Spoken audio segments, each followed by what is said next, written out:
Tiniyak ng Department of Agriculture ang tulong sa mga magsasakang apektado ng pagputok ng Bulkang Kanlaon.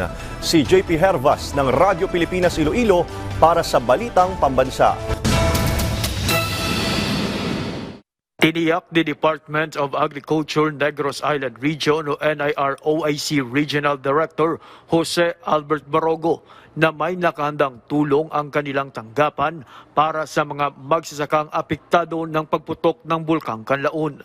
Ayon kay Engineer Barogo, may naka-standby na sila na production inputs na pwedeng gamitin at ipamahagi kung kinakailangan.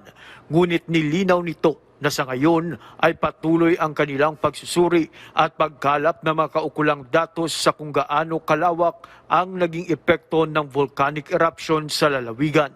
Paliwanag pa ng opisyal na kailangang matukoy muna ang tunay na pangangailangan ng mga magsasaka sa lugar upang maibigay ang naayong tulong mula sa ahensya.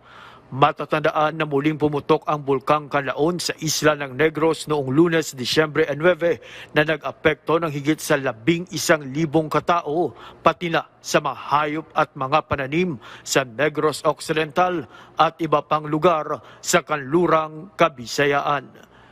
Mula sa PBS, Radyo Pilipinas Iloilo, ako si JP Hervas para sa Balitang Pambansa.